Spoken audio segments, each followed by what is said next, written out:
Hello दोस्तों, स्वागत है आप सबका मेरे YouTube channel Sachin education hub पर। तो दोस्तों, आज हम करने वाले हैं प्रिंसिपल्स ऑफ मैनेजमेंट। और ये एक टॉपिक नहीं, ये पूरा एक सब्जेक्ट है जो मैं आज आपको पढ़ाने वाला हूँ। और ऑब्वियसली ये एक पूरा सब्जेक्ट है, तो उसकी एक मैराथन वीडियो के ज़रिए मैं आपको ट्रीट करूँगा कि इस पूरे सब्जेक्ट के अंदर क्या है, कौन कौन से टॉपिक्स हैं, किसके ऊपर ज़्यादा फोकस करना है, कौन से क्वेश्चंस आ सकते हैं, कैसे रिवीजन करनी है। चलिए कर लेते हैं। लेकिन सबसे पहली यहाँ पे चीज़ कि ये जो सब्जेक्ट है बहुत बड़ा है, तो ऑब्वियस सी बात है कि इतनी बड़ी मैराथन वीडियो तो कवर नहीं करूँगा। मैं पार्ट वाइज आपको समझाऊंगा। तो पार्ट वन में मेरे आज के जो टॉपिक्स कवर होने वाले हैं उसमें मैनेजमेंट क्या होता है, फंक्शनल एरियाज यानी फंक्शंस क्या हैं, प्रिंसिपल्स क्या हो सकते हैं मैनेजमेंट के, हेनरी फ्योल के मेन प्रिंसिपल्स इसमें कवर करेंगे, और मैनेजमेंट के अंदर थ्योरीज कौन सी हैं। इसके अलावा इसके अंदर कुछ थोड़े बहुत कंसेप्ट होंगे, कोऑर्डिनेशन या इसके अलावा मैनेजरियल कॉम्पिटेंसीज, ऐसे बहुत सारे ऐसे और भी स्मॉलर टॉपिक्स होंगे जो इसमें ही कवर होने वाले हैं।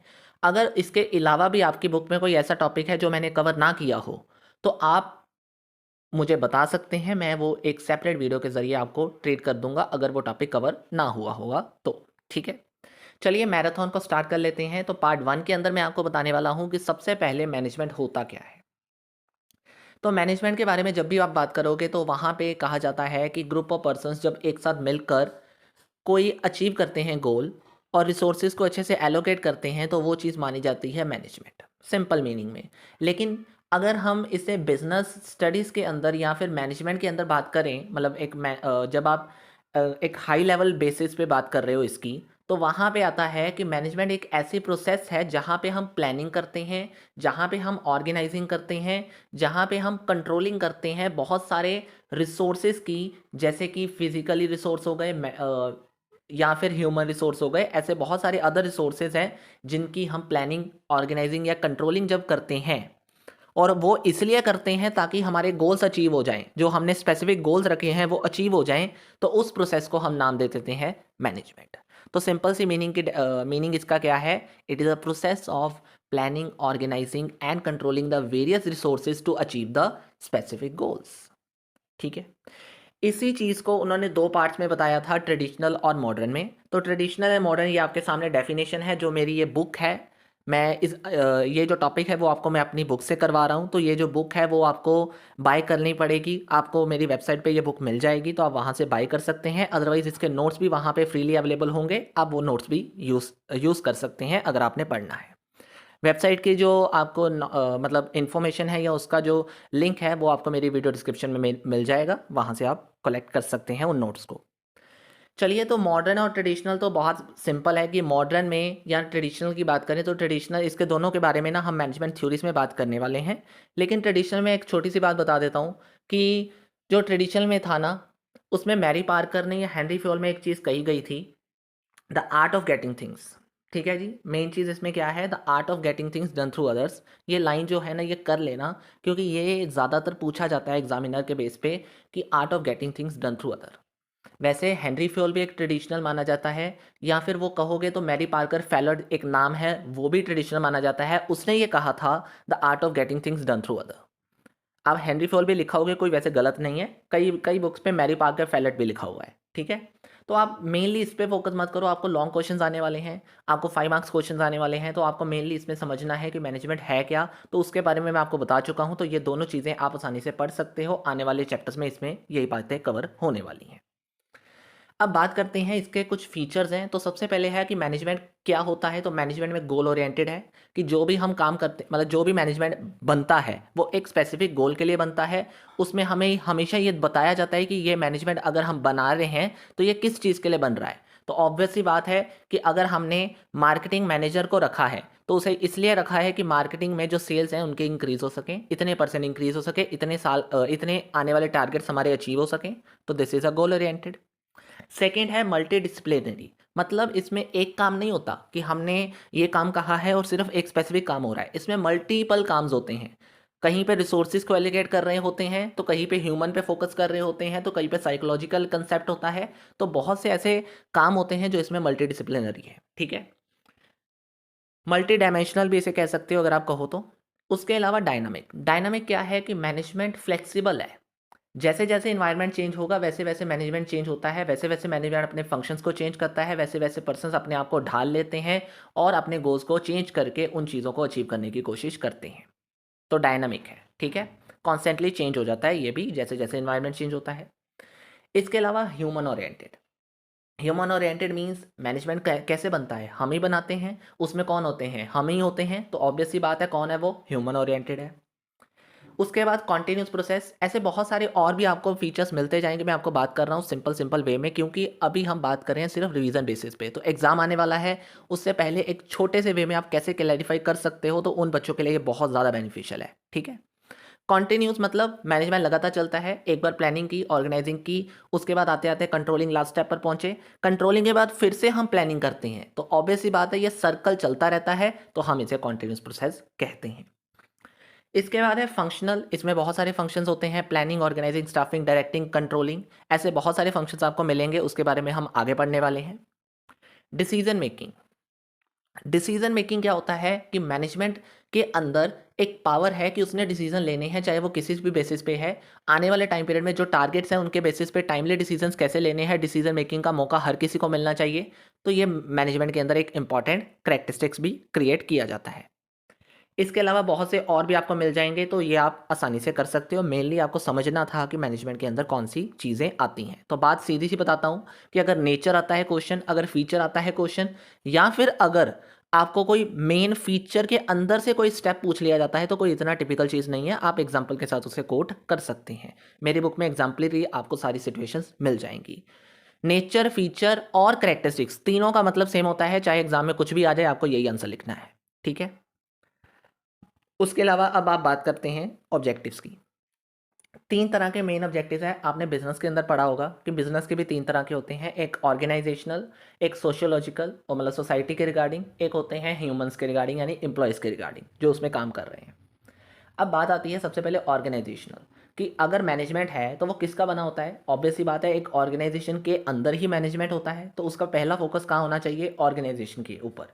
तो ऑर्गेनाइजेशन के लिए उसका ऑब्जेक्टिव क्या होता है कि ऑर्गेनाइजेशन को सबसे ज़्यादा प्रॉफिट देना है, प्रॉफिट उसका इंक्रीज करना है। दूसरा, अगर प्रॉफिट इंक्रीज कर दिया जाएगा तो ऑटोमेटिकली ग्रो करना भी इसका मेन ऑब्जेक्टिव रहता है, कि बिजनेस जल्दी जल्दी ग्रो हो जाए, कंपनी के ऊपर कोई भी प्रेशर ना रहे, टाइमली ग्रो की वजह से कंपनी को ज़्यादा प्रॉफिट भी होंगे और आने वाले टाइम पीरियड में प्रॉब्लम्स भी कम रहेंगी। इसके अलावा एफिशिएंसी, एफिशिएंसी का मतलब होता है कि कॉस्ट का भी ध्यान, मतलब टाइम पे तो काम कंप्लीट करना ही है, प्लस कॉस्ट का भी ध्यान रखना है। You mean to say that कि अगर टाइम पे काम किया है तो साथ साथ में कॉस्ट बेनिफिट भी होना चाहिए, कि कॉस्ट भी कम लग रही हो, ये मतलब ना हो कि टाइम पे काम किया है लेकिन कॉस्ट बहुत ज़्यादा लग रही है, तो उस चीज़ का ध्यान रखना है, तो ये भी इसका ऑब्जेक्टिव होता है। इनोवेशन मींस मैनेजमेंट का हमेशा ये मकसद रहता है कि ऑर्गेनाइजेशन के अंदर प्रोडक्ट में कोई ना कोई इनोवेटिव चीज़ करी जाए, ताकि लोगों को उसके बारे में पता चले। इनोवेटिव चीज़ ज़्यादा अट्रैक्टिव होती है, तो जब तक इनोवेशंस होंगी तब तक लोग ज़्यादा डिमांड करेंगे, तो उनकी ऑटोमेटिकली है ग्रोथ होती रहेगी। ये तो थे ऑर्गेनाइजेशनल। अब बात करते हैं सोशल गोल्स की। सोशल क्या होते हैं, सोसाइटीज़ के रिगार्डिंग। तो जब भी बात करते हैं सोसाइटी की, तो वहाँ पे बात आती है कि इसका मेन ऑब्जेक्टिव रहता है एम्प्लॉयमेंट क्रिएट कर दो, इन्वायरमेंट सस्टेनेबिलिटी बना के रख दो, मीन्स इन्वायरमेंट के साथ लिंक बनो, ताकि जो पोल्यूशन है वो कंट्रोल रहेगा, तो लोग आपके बिजनेस को बेहतर मानेंगे, वो कहेंगे कि इस बिजनेस में काफ़ी चीज़ों का ध्यान रखा जाता है, ये हमारी सोसाइटी को आगे बढ़ाने में काम करता है।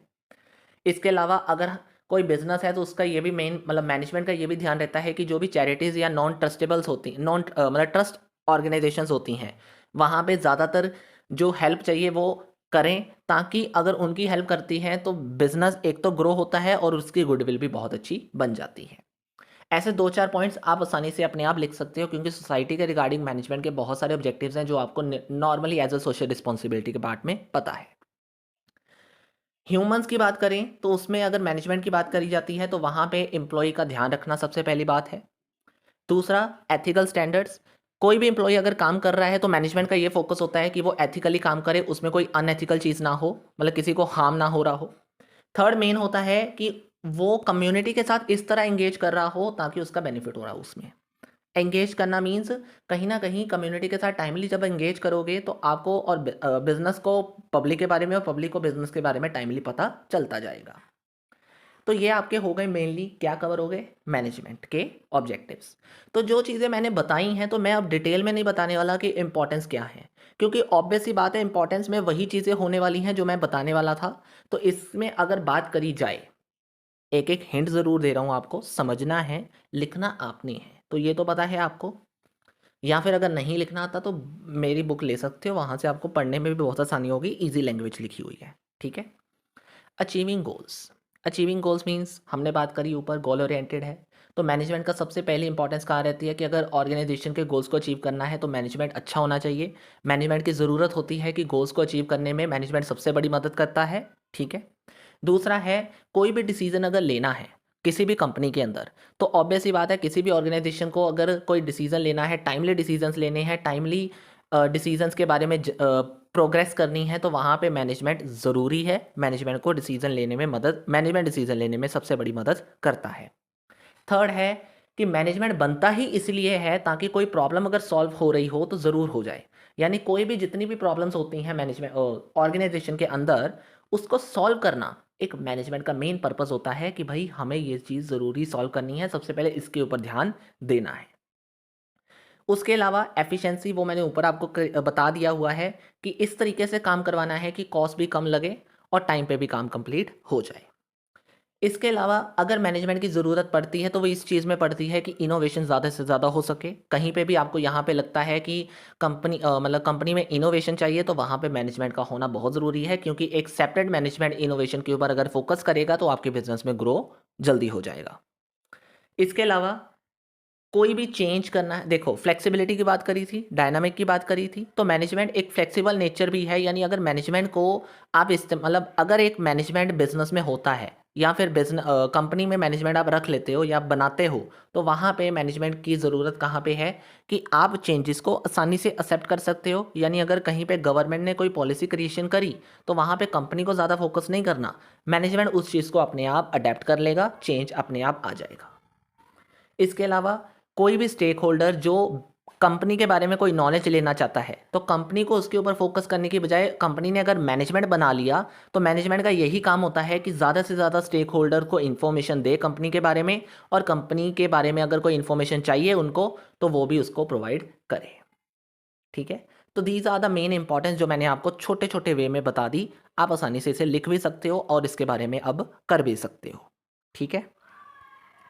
चलिए, लेवल्स के बारे में मैं नहीं बताऊंगा, बहुत सिंपल से 3 लेवल हैं, टॉप, मिडल और लोअर लेवल। टॉप में वो बंदे आते हैं जो टॉप लेवल पे होते हैं, यानी जैसे कि चीफ ऑफिसर, मतलब chief executive officer, CEO, CFO, chief financial officer, director, president, ऐसे बहुत से ऐसे पर्सन्स हैं जो टॉप पे होते हैं, और उनका ये मकसद रहता है कि पूरे ऑर्गेनाइजेशन के अंदर स्टेबिलिटी बने, कंट्रोलिंग बने, कोऑर्डिनेशन बने रहे, प्लानिंग करनी है तो ये काम करता है। कहने का मतलब ये है कि सारे जो मेन मेन वर्क्स होते हैं ना टॉप पे रहकर करने वाले, उसका मेन रोल किसके हैंड में है? टॉप मैनेजमेंट में।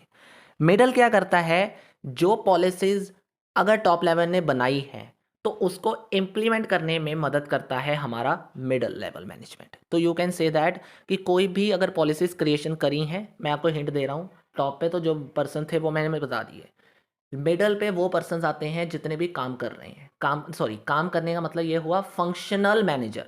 फंक्शनल मैनेजर जितने भी हैं वो मिडल में आ जाएंगे, जैसे कि production manager, purchase manager, finance manager, accounting manager. ये जो मैनेजर्स हैं ना, जितने भी फंक्शनल वाले मतलब काम करने वाले, वो मिडल में आ जाएंगे, और वो क्या करते हैं?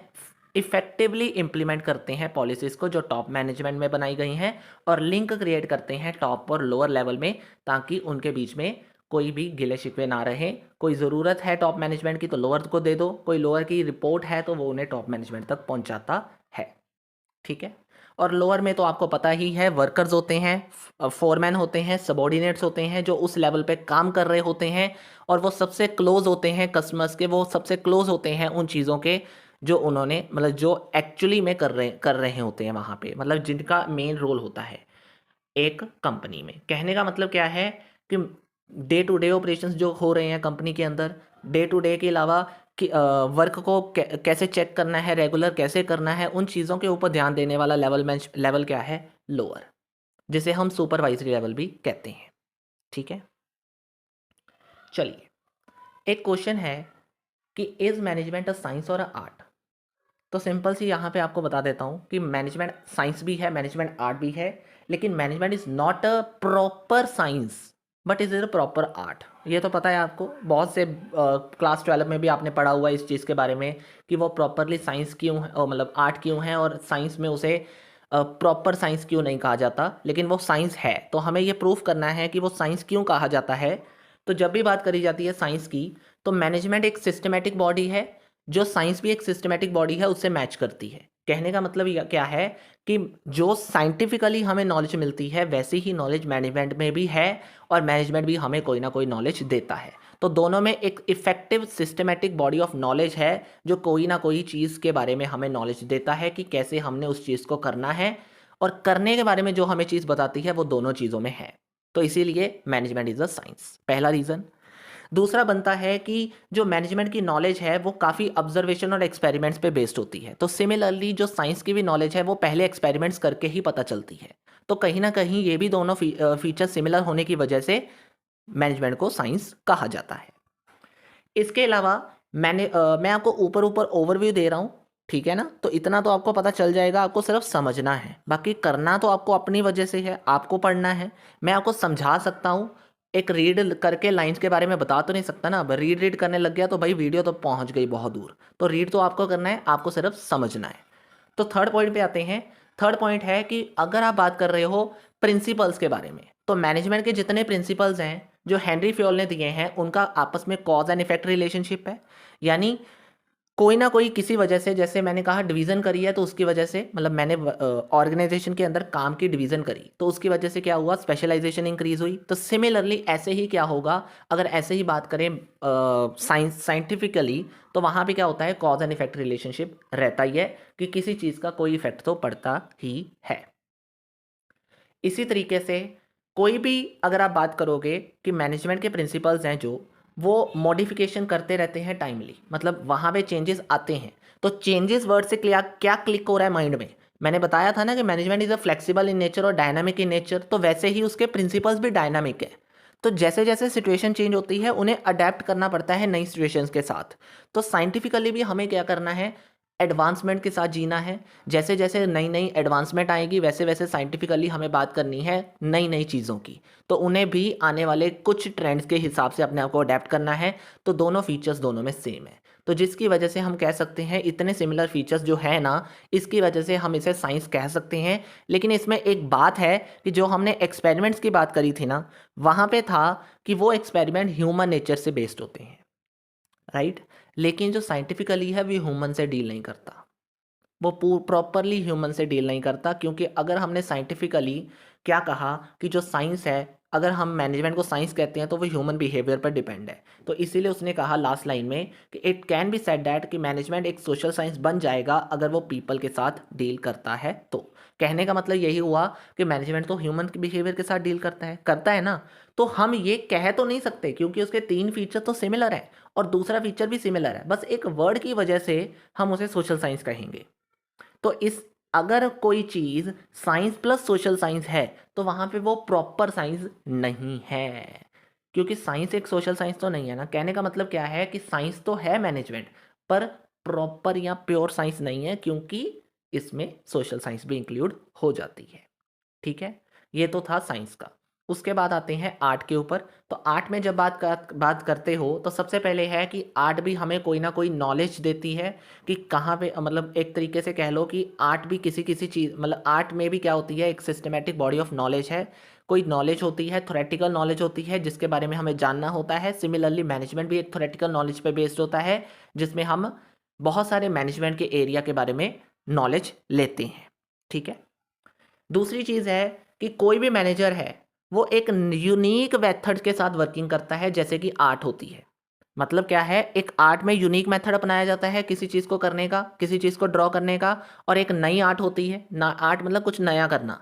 तो नया नया जब किया जाता है तो मैनेजमेंट के अंदर भी मैनेजर कुछ नए तरीके से वर्किंग करने की कोशिश करता है, यूनिक मेथड्स अपनाता है किसी चीज़ को सॉल्व करने के लिए। तो वहाँ पे क्या है, दोनों चीज़ों में सिमिलैरिटी है। ठीक है, थर्ड पॉइंट है कि मैनेजमेंट भी एक क्रिएटिविटी है और आर्ट भी एक क्रिएटिविटी है, क्योंकि आर्ट तो है ही क्रिएटिविटी ना। तो मैनेजमेंट क्यों क्रिएटिविटी है, क्योंकि ये भी क्या करता है, एक छोटे रॉ मटेरियल का इस्तेमाल करके एक बड़ा सा प्रोडक्ट बना देता है। तो ये क्या है? क्रिएटिविटी। तो you can say that both are the similar features. तो इन वजह के कारण हम कह सकते हैं कि आर्ट एक प्योर आर्ट है, यानी यू कैन से दैट कि मैनेजमेंट एक प्योर आर्ट है। ठीक है, चलिए। तो ये क्वेश्चन मैंने साथ में आपको ज़रूर दिए हैं, ताकि अगर आपको 15 या 5 मार्क्स में कोई भी क्वेश्चन आता है तो आपको थोड़ी सी हेल्प हो जाए। मेरी बुक में आपको ये क्वेश्चंस मिल जाएंगे, जिससे आपको ईजी रहेगा। चलिए अब बात कर लेते हैं। अब थोड़े से छोटे टॉपिक ही रह गए हैं, ज़्यादा फोकस आपको ध्यान मतलब जो है ज़्यादा अब देना नहीं पड़ेगा, क्योंकि कम वीडियो रह गई है। अब फंक्शंस की बात करते हैं, तो इसमें मेनली फंक्शंस हैं 5। वो तो आपको मैंने ऑलरेडी बताए हुए हैं: planning, organising, staffing, directing and controlling.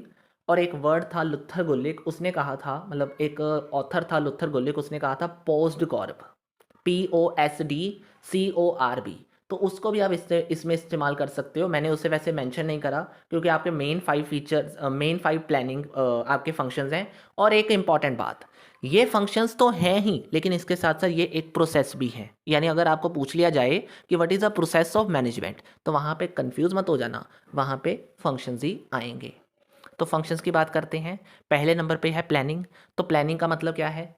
आपको बताया हुआ है कि थिंकिंग इन एडवांस, कोई काम को करने के पहले सोचना, कोई काम को करने से पहले के बारे में ध्यान देना कि what to do, how to do, when to do, whom to do, कौन करेगा, कैसे करेगा, क्या करेगा, कहाँ पे करेगा। ये सब चीज़ों के बारे में जब आप सोचते हो एक मैनेजमेंट के अंदर कोई काम करने से पहले, तो वहाँ पे आता है प्लानिंग।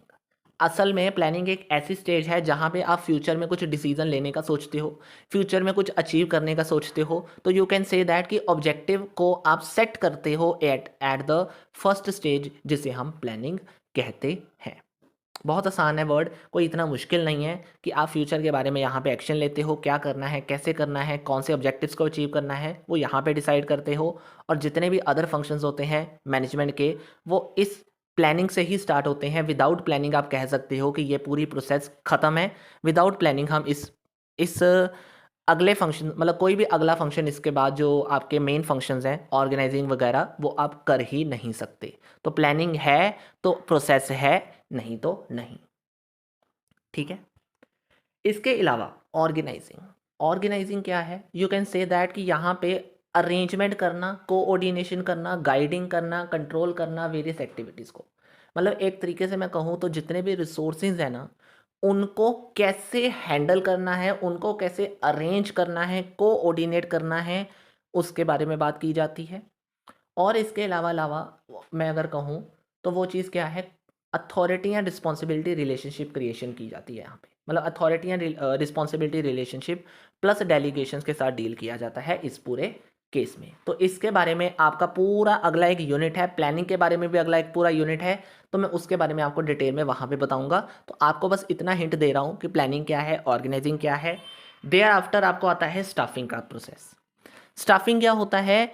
एक ऑर्गेनाइजेशन के अंदर जहाँ जहाँ खाली प्लेसेस हैं, वेकेंट प्लेसेस हैं, वहाँ उस चीज़ को फिल करना इस कॉल्ड, उस प्रोसेस को हम कहते हैं स्टाफिंग। तो ये आपके प्रिंसिपल ऑफ मैनेजमेंट में ज़्यादा कवर नहीं होता, ये HRM सब्जेक्ट में आता है। तो इसीलिए इसे बस आपने मीनिंग और अच्छे तरीके से सिर्फ समझना है कि इसका कंसेप्ट क्या है। कि स्टाफिंग मीन्स वेकेंट प्लेसेस को फिल करना विद द हेल्प ऑफ, आप कह सकते हो बहुत सारे तरीके हैं, रिक्रूटमेंट करके, सिलेक्शन करके, ट्रेनिंग करवा के, बहुत सारी ऐसी प्रोसेसेस हैं जिनका इस्तेमाल करके हम स्टाफिंग प्रोसेस के अंदर लोग जो वेकेंट प्लेसेस हैं उनको फिल करते हैं। ठीक है, इसके अलावा अगला अगला जो है वो आपका ज़रूर एक टॉपिक है, इंपॉर्टेंट टॉपिक है इस पूरे प्रिंसिपल ऑफ मैनेजमेंट के अंदर। आपका एक यूनिट है जो मैं एक पार्ट में आपको कवर करूंगा, दैट इज़ कॉल्ड डायरेक्टिंग। तो ये भी मैं आपको सिर्फ ओवरव्यू दे देता हूँ कि जब मैनेजमेंट के अंदर मैनेजमेंट क्या करता है, किसी को सुपरवाइज करता है, या फिर मतलब मैनेजमेंट का मेन काम क्या होता है? सुपरवाइज करना, कोऑर्डिनेट करना, कम्युनिकेट करना, डायरेक्ट करना, इंस्ट्रक्ट करना, मोटिवेट करना, लीड करना। इन सब चीज़ों को जब मैनेजमेंट करता है या करना उसका मेन कंसेप्ट होता है, तो वो बन जाता है डायरेक्टिंग। डायरेक्टिंग क्या है? इन सब चीज़ों को करना। और मैनेजमेंट का यही रोल रहता है कि ये फंक्शन उसका होना चाहिए। जब तक ये फंक्शन नहीं है तो यहाँ पे मतलब इस प्रोसेस को हम कहते हैं इनिशिएटिंग एक्शन। असल में जो मैनेजमेंट का मेन एक्शन है वो यहीं से लिया जाता है, अदरवाइज एक्शन में कोई रोल नहीं आता। क्लियर? तो ये आपका डायरेक्टिंग हो गया, इसके बारे में डिटेल में हम यूनिट वाइज करेंगे आने वाली वीडियोस के अंदर। देयर आफ्टर अगला आपका है कंट्रोलिंग का कंसेप्ट। तो कंट्रोलिंग की बात करी जाए तो यहाँ पे अगर मैं बात करूँ कंट्रोलिंग की, ठीक है, तो कंट्रोलिंग एक लास्ट फंक्शन है मैनेजमेंट के अंदर। Last means you can say that बिल्कुल लास्ट वाला कंसेप्ट जिसके बारे में भी यूनिट आगे आएगा उस वीडियो में आपको कवर करूंगा। तो लास्ट फंक्शन क्या है कि जब आपने जो सेट किया था ना प्लानिंग स्टेज पे ऑब्जेक्टिव, क्या वो अचीव हुआ है? जितने स्टैंडर्ड सेट किए थे क्या उतने अचीव हो चुके हैं? अगर हुए नहीं हैं तो क्यों नहीं हुए? अगर हो गए हैं तो कैसे हुए हैं? क्या हमने अच्छा किया था? इन सब चीज़ों के बारे में जब आप मेज़रमेंट करते हो ना अपनी वर्क को, तो उसको हम कहते हैं कंट्रोलिंग। कंपेयर करना एक्चुअल परफॉर्मेंस को स्टैंडर्ड के जितने जितने स्टैंडर्ड सेट किए हैं उसके साथ, वो बन जाती है प्रोसेस कंट्रोलिंग की। Clear? So this is all about the functions. तो ज़्यादा डिटेल में मैंने आपको बता दिया कि ये आपको आने वाले चैप्टर्स में कवर किए जाएंगे। तो सिर्फ आपको बेसिकली इसके कंसेप्ट के बारे में जानना है, मीनिंग के बारे में जानना है। बाकी आने वाली वीडियोस में इसके बारे में आपको मैं डिटेल में चैप्टर वाइज इसे डील करूँगा। ठीक है, अब आपके पास है इसका एक स्कोप, वो आप खुद कर सकते हो, इसलिए मैं इसके ऊपर ज़्यादा ध्यान नहीं दूंगा। तो ये बहुत सी छोटी चीज़ें ही हैं जो आप मेरी बुक में जाओगे, नोट्स में जाओगे तो आप अच्छे से अंडरस्टैंड कर सकते हो। इसके अलावा अगर बात करी जाए तो वो क्या है, अब उसके बाद मेन चीज़ है वो है एडमिनिस्ट्रेशन और मैनेजमेंट के अंदर डिफरेंस। तो ये बहुत इंपॉर्टेंट डिफरेंस आप कह सकते हो, एक 5 मार्क्स के लिए आता है हमेशा हर एक एग्ज़ाम के अंदर। ज़्यादातर एग्जाम्स आप देखोगे तो ये क्वेश्चन आता है कि एडमिनिस्ट्रेशन और मैनेजमेंट के अंदर क्या डिफरेंस है। तो मैं एक चीज़ पहले क्लियर कर देता हूँ कि एडमिनिस्ट्रेशन मतलब मेजर अथॉरिटी, हायर अथॉरिटी, और मैनेजमेंट उसके अंदर। यानी अगर आप ये कहोगे कि organisation is equal to administration, तो ये कहना गलत नहीं होगा, क्योंकि एक मैनेजमेंट एडमिनिस्ट्रेशन के नीचे ही मतलब उसके अंडर ही कवर आता है, मतलब उसके अंडर ही कवर होता है, जिसकी वजह से एडमिनिस्ट्रेशन एक हायर यूनिट माना जाता है। तो यू कैन से दैट कि मैनेजमेंट का तो मतलब है कि ग्रुप ऑफ पीपल जो काम कर रहे हैं एक गोल को अचीव करने के लिए, उसे हम मैनेजमेंट कह देंगे। तो एडमिनिस्ट्रेशन का मतलब होता है ऑर्गेनाइजेशन के अंदर एडमिनिस्ट्रेशन वर्क को करना, या एडमिनिस्ट्रेशन वर्क जो जो चीज़ें हैं हायर अथॉरिटी में आती हैं उन चीज़ों को करना, एक गोल को अचीव करने के लिए, ग्रुप ऑफ पीपल को हैंडल आउट करने के लिए, ग्रुप ऑफ पीपल को एडमिनिस्ट्रेट करने के लिए, वो प्रोसेस मानी जाती है एडमिनिस्ट्रेशन। ठीक है, इसके अलावा अथॉरिटी की बात करें तो मैनेजमेंट के पास अथॉरिटी होती है मिडल लेवल की, मतलब लोअर मिडल और लोअर लेवल पे, जबकि एडमिनिस्ट्रेशन एक टॉप लेवल पे काम करता है। उसमें टॉप लेवल यानी पॉलिसीज़ वगैरह को बनाया जाता है और मैनेजमेंट के अंदर अंदर उसे इम्प्लीमेंट किया जाता है। रोल की बात करें तो मैनेजमेंट का मेन रोल होता है एग्जीक्यूट करना हर चीज़ को, और एडमिनिस्ट्रेशन का मेन रोल होता है कि उसने डिसीजंस लेने हैं कि किन चीज़ों को करना सही है किन चीज़ों को नहीं। इसी तरीके से आगे बहुत सारे फंक्शन, बहुत सारे ऐसे और डिफरेंसेस हैं कि एडमिनिस्ट्रेशन की बात करी जाए तो इसमें देखा जाता है कि क्या क्या एरिया है एडमिनिस्ट्रेशन का वर्क करने का। मतलब मैनेजमेंट देखता है कि एडमिनिस्ट्रेशन कहाँ कहाँ ज़रूरी है, और एडमिनिस्ट्रेशन के अंदर पूरा कंट्रोल होता है कि किन चीज़ों को करना ज़रूरी है। ठीक है, मतलब मैनेजमेंट के अंदर वर्क करता है management as a part of administration. ठीक है, कौन सा वर्क किया जाता है, और एडमिनिस्ट्रेशन देखता है कि कहाँ पे ज़रूरी है कंट्रोल को करना, किन किन चीज़ों को किन किन एक्टिविटीज़ को अच्छे से कंट्रोल करना है, कैसे करना है उसके बारे में। तो there are more of other main differences जो आप आसानी से पढ़ सकते हो। मैंने पहले बता दिया, पॉलिसी एट एडमिनिस्ट्रेशन लेवल पे फॉलो की जाती है, बनाई जाती है, और उसे एग्जीक्यूट या उसे इम्प्लीमेंट किया जाता है मैनेजमेंट के अंदर। तो ये भी एक डिफरेंस इसमें आ जाता है। ठीक है, इसके बारे में अब थोड़ा सा डिफरेंस मेन 5 मार्क्स का था, मैंने 5 पॉइंट्स बता दिए, अब वो तो कवर हो गया। आगे कवर कर लेते हैं कि इसके प्रिंसिपल्स क्या हैं। तो ये बहुत आसान है, हेनरी फ्योल के 14 प्रिंसिपल्स इसमें कवर होते हैं। आपको आता है कि कंट्रीब्यूशन जो हेनरी फ्योल ने दिया था वो क्या था। तो कंट्रीब्यूशन की बात करने से पहले मैं आपको सिर्फ प्रिंसिपल्स समझाऊंगा। इसके जो प्रिंसिपल्स का मीनिंग है वो आपको एक आइडिया दे देता हूँ क्या होता है। कि प्रिंसिपल्स का मतलब होता है जो गाइडेंस हैं जो हम मैनेजर को दे रहे हैं, मतलब मैनेजमेंट, जो प्रिंसिपल्स ऑफ मैनेजमेंट है वो क्या है, एक गाइडेंस है जो एक मैनेजर को दी जाती हैं एक मैनेजमेंट में परफॉर्म करने के लिए। मतलब मैनेजर को क्या क्या चीज़ें करनी है गोल्स को अचीव करने के लिए एक ऑर्गेनाइजेशन के अंदर, उन चीज़ों के बारे में इसमें बात करी जाती है, और उसको हम प्रिंसिपल्स कहते हैं, सिद्धांत। ठीक है, तो क्या होते हैं सिद्धांत, नेचर क्या है उनकी, तो ये तो बहुत आसान है, आप देख लेना। इंपॉर्टेंस भी मैंने ऑलरेडी जैसे मैनेजमेंट की बताई है, सिमिलर इंपॉर्टेंस इसकी है। अगर आप वही पॉइंट्स इसमें भी लिख दोगे ना, तो बस एक चीज़ का जो डिटेल है वो प्रिंसिपल के बेसिस पे लिखना, बाकी पॉइंट्स की हेडिंग अगर आप सिमिलर भी लिख दोगे तो वो गलत नहीं होने वाला, बिल्कुल एग्जैक्ट सेम है। मेन मेरा फोकस रहेगा कि इसमें हेनरी फ्योल के प्रिंसिपल्स क्या हैं, तो मैं आपको वो बताता हूँ। पहले नंबर पे सबसे पहला प्रिंसिपल है वर्क को कैसे डिवीज कर, मतलब वर्क को डिवाइड करना। देखो बहुत सारे हायर वर्क होते हैं, बहुत लंबे लंबे वर्क होते हैं कई बार, तो उनको डिवाइड करना मैनेजमेंट का मेन रोल रहता है, मैनेजमेंट का मेन प्रिंसिपल रहता है कि इस तरीके से डिवाइड करना। मतलब मैनेजमेंट का मेन प्रिंसिपल है कि ज़्यादा लार्ज वर्क को स्मॉल पार्ट्स में डिवाइड कर दो, और हर एक जो पर्सन है जो उस चीज़ में स्पेशलाइज है ना, उसको वो वर्क दे दो। मतलब जो वर्क आपने बांटे हैं और जो पर्सन उस काम में पार्ट ऑफ वर्क में स्पेशलाइज्ड है, उसमें वो चीज़ दे दो ताकि वो और स्पेशलाइज हो जाए। ठीक है, लेकिन इसका एक ड्रॉबैक ये है कि उसको मोनोटोनी हो जाती है, मीन्स वो बोरेडम हो जाता है, यानी उसे बोर होना शुरू शुरू हो जाता है रेगुलर वर्क करने की वजह से। सेकंड है अथॉरिटी एंड रिस्पॉन्सिबिलिटी रिलेशनशिप। इसमें मतलब ये होता है कि there should be a balance. ये प्रिंसिपल कहता है कि अगर कोई पर्सन, मतलब अगर कोई किसी ने किसी को अथॉरिटी दी है तो उसका मिसयूज़ मत करो। कहने का मतलब ये है कि अगर किसी के पास ज़्यादा अथॉरिटी आ जाती है तो उसका मिसयूज़ नहीं होना चाहिए, और अगर ज़्यादा रिस्पॉन्सिबिलिटी है तो भी गलत है। मतलब अथॉरिटी और रिस्पॉन्सिबिलिटी दोनों में क्या होना चाहिए, you should have a balance. जितनी अथॉरिटी है उतनी रिस्पॉन्सिबिलिटी होनी चाहिए, यू कैन से दैट। ठीक है। थर्ड नंबर है unity of command and unity of direction. Fourth number है, मैं आपको सीधे इसके डिफरेंस के ऊपर लेकर चलूंगा, दोनों को एक साथ बता दूंगा। पहले नंबर पे कवर होता है यूनिटी ऑफ कमांड। ये कहता है कि एक, मतलब one one should be subordinate, मतलब वन शुड बी, मतलब there should be a one superior for one subordinate. कहने का तात्पर्य क्या है इसमें कि एक सुपीरियर के लिए मतलब एक सबॉर्डिनेट एक ही सुपीरियर को आंसरेबल होना चाहिए। मतलब मेरे मेरे पास कोई काम आया है, तो मुझे एक ने कोई काम दिया है तो मैं उसको ही लायबल हूँ। ये मतलब नहीं है कि मैंने काम किया और मुझे कहा जा रहा है कि आपने ये तीनों को काम देना है, या फिर मुझे तीनों ने काम दे दिया कि तूने ये काम करना है, तूने, मतलब मुझे उसने कहा तूने ये काम करना है, दूसरे ने कहा ये काम करना है, तीसरे ने कहा ये काम करना है, तो मैं इस काम के लिए किन किन चीज़ों को कहाँ कहाँ लाइबल हो रहा हूँ। तो इसमें ये कहा जाता है कि मल्टीपल सुपीरियर नहीं होने चाहिए, there should be a one superior.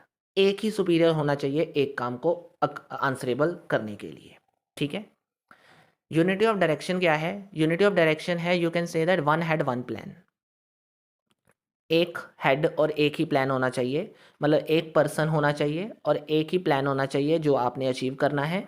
मतलब यहाँ पे अगर आप बात करो कि all the activities have with same objective, कि जितने भी काम कर रहे हो वो एक ही ऑब्जेक्टिव के साथ डील करते होने चाहिए, एक ही ऑब्जेक्टिव उसका होना चाहिए जो आप अचीव करना चाहते हो। ठीक है। So similarly in simple word one had one plan, वो मैंने आपको पहले बता दिया। इसके अलावा यूनिटी ऑफ कमांड का डिफरेंस या डायरेक्शन के बीच में डिफरेंस क्या है, यूनिटी ऑफ कमांड कहता है कि ड्यूल सबॉर्डिनेशन, मैंने वही बताया ना कि एक सबॉर्डिनेट एक ही सुपीरियर को लाइबल होना चाहिए, अकाउंटेबल होना चाहिए, ज़्यादा पर मल्टीपल को नहीं। तो वहाँ पे ड्यूल सबॉर्डिनेशन नहीं होना चाहिए। ठीक है। और यूनिटी ऑफ डायरेक्शन कहता है कि एक्टिविटीज़ को कैसे करना है और एक ही ऑब्जेक्टिव्स में अचीव करना है। ये नहीं कि मैंने कोई एक्टिविटी करनी है और उसके मल्टीपल ऑब्जेक्टिव्स हैं। There should be a one head और वन प्लान। हर एक एक्टिविटी को करने के लिए एक ही प्लान होना ज़रूरी है। ठीक है।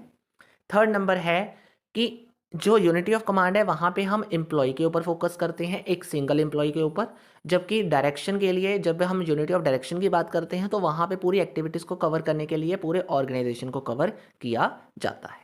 तो ऐसे ही बाकी आपके और दो मेन डिफरेंसेस हैं, उनको आप देख सकते हो, पढ़ सकते हो। इससे ज़्यादा आपको मेनली बस मेन कंसेप्ट समझ आना ज़रूरी है कि दोनों में क्या चीज़ें कही गई हैं। नेक्स्ट आपका आता है डिसिप्लिन। डिसिप्लिन कहते हैं कि हर पर्सन को डिसिप्लिन में रह के काम करना है, क्योंकि मैनेजमेंट में अगर डिसिप्लिन नहीं रहेगा, यानी कोई आता है वो अनएथिकली चीज़ करता है, तो वहाँ पे उसके लिए एक्शन लेना ज़रूरी है। क्योंकि मैनेजमेंट के अंदर अगर आप डिसिप्लिनरी बेस पे एक्शन लोगे तो मैनेजमेंट अच्छे से परफॉर्म करेगा अपने काम को और जल्दी से अचीव कर लेगा अपने गोल्स को। तो यू कैन से दैट कि डिसिप्लिन होना चाहिए, रूल्स एंड रेगुलेशंस होनी चाहिए, जिसमें जिसमें मैनेजमेंट को फोकस करना है और साथ में काम करना है। Subordination of individual interest to sorry, subordination of individual interest to general interest का मतलब ये है कि अगर मैं कहीं पे ऑर्गेनाइजेशन में काम कर रहा हूँ तो मेरा पहला ऑब्जेक्टिव ये नहीं होना चाहिए कि मेरी सैलरी इंक्रीज हो जाए। मेरा पहला ऑब्जेक्टिव होना चाहिए कि ऑर्गेनाइजेशन का प्रॉफिट बढ़ जाए, क्योंकि ऑर्गेनाइजेशन का प्रॉफिट बढ़ेगा तो ऑटोमेटिकली मेरी भी सैलरी बढ़ जाएगी। तो मेरे इंडिविजुअल इंटरेस्ट को कहाँ बदलना है? ऑर्गेनाइजेशन के इंटरेस्ट के हिसाब से बदल देना है। उस प्रोसेस को हम कहते हैं subordination of individual interest to general interest, और ये इसका 6th प्रिंसिपल माना जाता है। 7th है रेमुनरेशन। तो ये तो इंपॉर्टेंट है कि अगर आप मैनेजमेंट के अंदर कोई वर्क का काम कर रहे हैं तो मैनेजमेंट का प्रिंसिपल बनता है कि उनको फेयर रेमुनरेशन देनी है। मतलब जितना काम किया है उतने बेसिस पे उनको रेमुनरेशन देनी है। ये नहीं कि किसी को रेमुनरेशन ही कम दे दी या ज़्यादा दे दी है। इक्वल रेमुनरेशन होनी चाहिए, और you can say that fair remuneration हर किसी को प्रोवाइड करनी है on the basis of work जितना आपने उनको दिया था। फिर आता है सेंट्रलाइजेशन। इसका मतलब ये है कि मैनेजमेंट की पावर सिर्फ एक के हैंड में नहीं होनी चाहिए, और you can say that decision making power, जो मेन डिसीजन मेकिंग पावर है, उसके लिए सेंट्रलाइजेशन होना ज़रूरी है। लेकिन जहाँ पे ज़रूरत है कि हमने कहीं पे किसी की सलाह लेनी है या हमें ज़्यादा ज़रूरत है किसी और पर्सन की, तो वहाँ पे आप एम्प्लॉय कंट्रीब्यूशन भी ले सकते हो, यानी डिसेंट्रलाइजेशन भी कर सकते हो। लेकिन जो मेन डिसीजन मेकिंग प्लानिंग, जो डिसीजन मेकिंग पावर है ना, वो एक मेन यानी सेंट्रलाइजेशन होनी चाहिए, यानी एक ही पर्सन के हाथ में होनी चाहिए। तो सेंट्रलाइजेशन का मतलब होता है power in the hand of one person. ठीक है। उसके बाद आता है स्केलर चेन। अब स्केलर चेन क्या है? यू कैन से दैट कि जहाँ पे आप देख सकते हो एक आपके बनी भी हुई है स्केलर चेन। क्या लिखा हुआ है कि ये प्रिंसिपल कहता है कि अथॉरिटी एक ही हैंड में है, ए पर्सन जो है उसके अंदर बाकी सारे काम कर रहे हैं। तो यू कैन से दैट एक सुपीरियर है और उसके अंदर सारे काम कर रहे हैं, और उन चीज़ों को हम कह सकते हैं एक फॉर्मल वे में जब काम चल रहा है। कि कहने का मतलब ये है डी सी को सी बी को बी ए को। सिमिलरली वहाँ पे कहने का मतलब ये है कि अगर डी ने एफ तक कोई बात पहुँचानी है तो उसे पहले डी को सी से जाना पड़ेगा, सी ने बी को देनी है, बी ने ए को, फिर ए ने ई को, ई ने एफ को, फिर एफ ने जी को। तो ये एक फॉर्मल पाथ चलता है जिसमें आप ब्रेक नहीं कर सकते। लेकिन अगर आपने स्केलर चेन में कोई ब्रेकिंग की है या आप चाहते हो कि इमरजेंसी रूट अपनाना है, तो उस इमरजेंसी रूट को हम कहते हैं गैंग प्लैंक। लेकिन ये एक इमरजेंसी है, यानी जब आपको लगता है कि ये इन्फॉर्मेशन जल्दी देनी ज़रूरी है जी को, तब क्या कर सकता है डी एक गैंग प्लैंक का इस्तेमाल कर सकता है जिसमें वो इमरजेंसी इंफॉर्मेशन जी को दे सकता है। क्लियर? फिर आता है ऑर्डर। ऑर्डर मतलब होता है कि you can say that right person at a right job and right things at a right place. एक राइट पर्सन को राइट जॉब पे लेकर आना, मतलब और इसके साथ साथ जितनी भी चीज़ें हैं उनको राइट जगह पर रखना। ये नहीं कि कोई मेरी सामान है मैंने उसे जहाँ पे मतलब जहाँ से लेकर आया और इस्तेमाल करा वहीं पे रख दिया। मतलब मेनली जो जहाँ जिसकी चीज़ जो चीज़ की जगह वहाँ पे है, जहाँ पे है वहाँ पे उसे रखना। मतलब आलतू फालतू इधर उधर कोई चीज़ फैली नहीं होनी चाहिए मैनेजमेंट के अंदर, अदरवाइज वो क्लीनिंग इन्वायरमेंट नहीं लगता। वहाँ पे प्रॉब्लम्स क्रिएट हो सकती हैं, एक्सीडेंट्स हो सकते हैं अगर आपकी जगह अगर आपकी कोई चीज़ वहाँ पे ना पड़ी हो जहाँ पे उसकी जगह है। ठीक है। इसके अलावा है इक्विटी। सभी को इक्वल मान के चलना है, ये नहीं कि वो अलग कास्ट का है तो मैंने उसे अपने लेवल पे नहीं रखना, या मैं उसे इसलिए नहीं बुलाता वो मेरे जेंडर का नहीं है, या फिर कोई भी ऐसा रीज़न आप ले सकते हो जहाँ पे आप एम्प्लॉयज़ के साथ डील नहीं करते अच्छे से, तो वहाँ पे वो मैनेजमेंट सही नहीं है। तो मैनेजमेंट के अंदर फेयर इक्विटी होनी चाहिए, you can say that equality होनी चाहिए। सभी को एक साथ मान के चलना है, चाहे कोई भी लेवल का पर्सन है, कोई भी लेवल का एम्प्लॉई है, सभी को एक साथ मान के उसके साथ एक साथ डील करनी है जैसे आप बाकियों के साथ डील करते हो। इनिशिएटिव। इनिशिएटिव का मतलब होता है कि एम्प्लॉयज़ को इस तरीके से इंकरेज करो कि वो आपकी ऑर्गेनाइजेशन को बढ़ाने में आपकी मदद करें। ठीक है।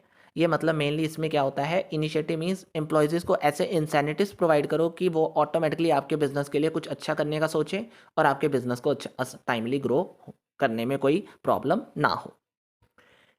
और उसके बाद आता है स्टेबिलिटी ऑफ टेन्योर और पर्सोनल। एक मैनेजमेंट वही होता है जिसमें आप कह सकते हो कि मैनेजमेंट के बारे में हम कह सकते हैं कि स्टेबिलिटी बनी रहे, यानी जहाँ पे एम्प्लॉयज़ रेगुलर काम करते रहें। मैनेजमेंट के अंदर अगर हम बात करें कि अगर एम्प्लॉयज़ निकलते जा रहे हैं जाते जा रहे हैं, तो वहाँ पे एम्प्लॉयज़ का एब्सेंटीज़म तंग करेगा ऑर्गेनाइजेशन को।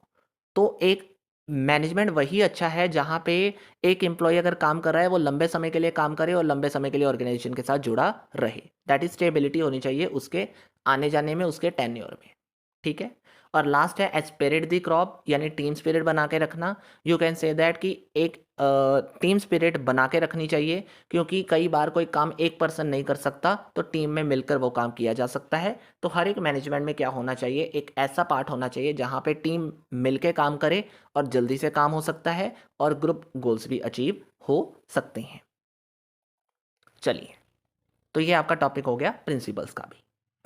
लास्ट टॉपिक है अब आपका, इसके अंदर जो एग्जांपल्स हैं वो आप मेरी बुक से आसानी से पढ़ सकते हो कि हर एक प्रिंसिपल का एक एक एग्जांपल मैंने आपको दे दिया हुआ है इसके साथ।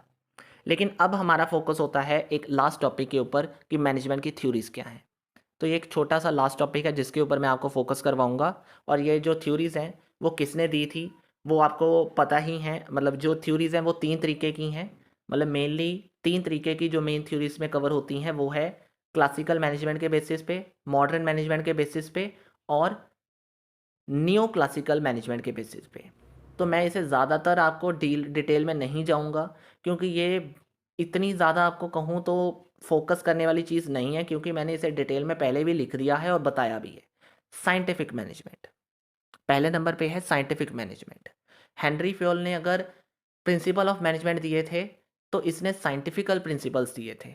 किसने? साइंटिफिक मैनेजमेंट के अंदर हम बात करते हैं एफ टेलर की। आपने क्लास 12 में इसके बारे में अच्छे से पढ़ा है। मैं आपको बता दूं तो उसमें क्या लिखा गया था कि साइंटिफिक एनालिसिस के साथ काम करना है, साइंटिफिक मेथड्स के साथ काम करना है, हर चीज़ को करने के लिए कुछ नया करना है। तो कहने का मतलब है कि पुराने मेथड्स को छोड़ के नए मेथड्स का जल्दी से इस्तेमाल करना है। ये मैनेजमेंट इस चीज़ पे फोकस करता है। एडमिनिस्ट्रेटिव मैनेजमेंट का मेन फोकस होता है कि जितने भी फंक्शंस हमने करने हैं उन्हें एडमिनिस्ट्रेट किया जाए, उन्हें अच्छे से परफॉर्म किया जाए और ज़्यादातर जितने भी फंक्शंस हैं उनको एक लाइन वाइज परफॉर्म किया जाए। मींस कहीं पे कोई प्रॉब्लम क्रिएशन ना हो किसी भी फंक्शन को करते टाइम, इस चीज़ पे फोकस करना। अदरवाइज ब्यूरोक्रेटिक मैनेजमेंट का मतलब होता है कि जितने भी रूल्स एंड रेगुलेशंस हैं और अथॉरिटी एंड रिस्पॉन्सिबिलिटी रिलेशनशिप है वो बना रहे, फॉर्मल वे में सारा काम होता रहे, तभी बात बनेगी। ठीक है। There after new classical management है जिसमें फोकस किया जाता है एचआरएम मैनेजमेंट के ऊपर, बिहेवियरल और पार्टिसिपेटिव। नाम से क्लियर है, एचआरएम मींस एम्प्लॉयज़ के ऊपर फोकस करने वाला मैनेजमेंट। बिहेवियरल मींस एम्प्लॉयज़ का जो बिहेवियर वहाँ पे मैनेजमेंट के अंदर है उसके साथ कैसे डील करना है उसके ऊपर फोकस करता है।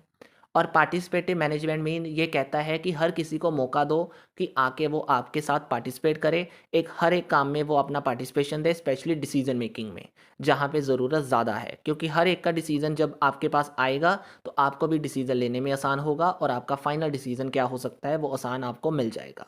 तो इसी वजह से पार्टिसिपेटिव मैनेजमेंट भी होना चाहिए। मॉडर्न मैनेजमेंट का फोकस था कि सिस्टम मैनेजमेंट होना चाहिए। System management you can say that आज का इंटरडिपेंडेंट मैनेजमेंट, मतलब उसमें कोई डिपेंडेबिलिटी ना हो कि उसको इसके अंदर आके काम करना है या ये मैनेजमेंट है तो उसे यही काम करना है। यू कैन से दैट कि मैनेजमेंट एक ऐसा मैनेजमेंट होना चाहिए जिसमें सिस्टमेटिकली सारा काम हो रहा है विदाउट एनी प्रेशर। आज की मॉडर्न अप्रोच के साथ काम करना ज़रूरी है, ना कि प्रीवियस अप्रोच के साथ या क्लासिकल अप्रोच के साथ। इसका मेन फोकस ये था कि हर काम को करने का एक अलग सिस्टम होना चाहिए, हर काम को एक सिस्टम के साथ करना ज़रूरी है। देयर आफ्टर नॉलेज मैनेजमेंट या quality management. Quality means production की क्वालिटी अच्छी होनी चाहिए।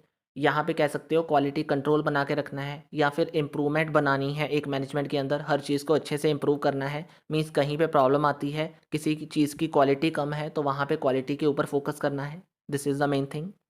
और नॉलेज मैनेजमेंट मींस मैनेजमेंट एक ऐसा मैनेजमेंट भी होना चाहिए जहाँ पे हर चीज़ की नॉलेज मिलती रहे, कहीं पे भी नॉलेज की कमी ना हो। This is the main thing. और इन चीज़ों को अगर आप कहोगे कि सर ये डिटेल में नहीं है तो डिटेल में आपको नीचे दे दिए गए हैं, तो ये आप मेरी बुक से आसानी से डिटेल में भी पढ़ सकते हो। मैंने आपको सिर्फ कंसेप्ट के बारे में बताया है। ठीक है। तो चलिए दोस्तों, बस आज की इस वीडियो में इतना ही था। मैनेजमेंट की थ्योरीज तक मेरा फोकस आपको करवाना था, तो मैनेजमेंट की थ्योरीज तक मैंने आपको अच्छे से समझा दिया है। टॉपिक जो इसमें मेन चीज़ें कवर होती हैं मैंने अच्छे से आपको डिटेल में बता दी हैं।